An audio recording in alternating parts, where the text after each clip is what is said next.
Hundreds of thousands of welfare recipients will see a boost to their payments from late next month. The government's safety net bill passed the Senate earlier this afternoon. Without successful amendments from the Coalition or Greens, it will see a number of payments increased, including a $56 a fortnight boost to the base rate of JobSeeker, coming into effect from September. Let's bring in Greens spokesperson for Social Services, Senator Janet Rice. So you tried but ultimately supported the change. Does that feel a bit hollow because you didn't want this but you just supported it anyway? We want to see an increase in support to people on income support, because people who are on JobSeeker, on student allowance, on youth allowance are living in dire poverty. I mean, people used to talk about struggling to get by on JobSeeker. You cannot get by on JobSeeker. The only way that people on JobSeeker can survive is through charity, either friends, family, or actual charities sort of helping them out.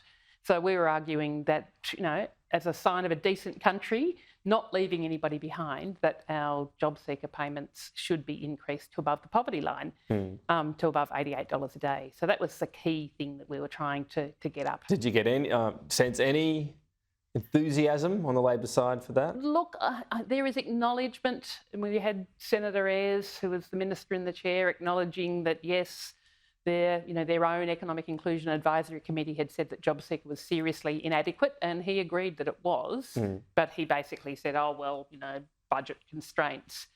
But all they have offered job seekers is $4 a day extra, which won't even buy people a cup of coffee. Not that people who are on JobSeeker can afford to go out and have a cup of coffee with their friends either.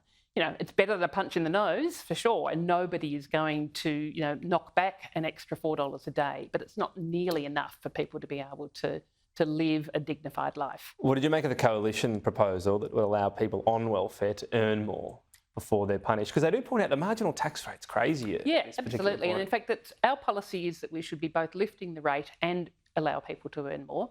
And in fact, by lifting the rate, you incentivise and you actually support people in getting back into the workforce, because people can afford to get the washing machine fixed or repair their car, and so actually be able to earn more. Teaming up with them maybe and trying to make that difficult for We wanted Labor? to do both of those. Unfortunately, the Coalition's proposal was to not go ahead with any increase, so would leave people in dire poverty and in So you couldn't get on the same page to say, keep the increase as Labor says, I know it's not your preferred option, add in the Coalition element and present that to Labor? Sadly not. I mean, You're just too far, is it too hard for the Greens and the Coalition We to work put to the together? Liberals, look, we had an amendment that just said increase the rate of that income-free area so that people could earn $300 a fortnight rather than $150, and the Liberals decided they couldn't support that.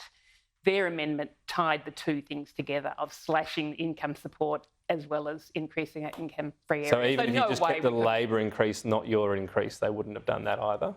No, they didn't. They wouldn't support our amendment that did that. A bridge too far, perhaps, in an ideological sense.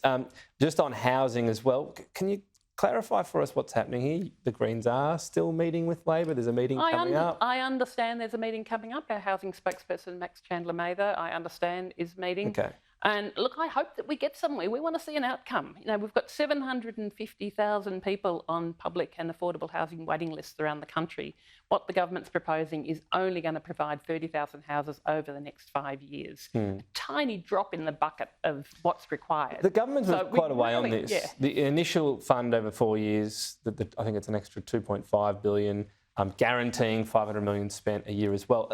With their discussion with states, what we heard today, which was new from Labor, was that there's only so many that can be built. There's only so many people out there to build these houses, and more money won't actually mean more are built. Look, I think we've got a slowdown in the private construction sector at the moment. There is the ability to be building more, and if you had the money on the table, I'm sure that would be built, and certainly much more than what the government's got on offer, because in fact there's not even a guarantee of that $500 million being spent. It's up to $500 million, and if the super fund had the same result, but they've put a ceiling under the spending on it now. No, they haven't, and in fact the reintroduced bill is exactly the same as. But in negotiations, they were willing to put a floor under it. It's worth pointing that out.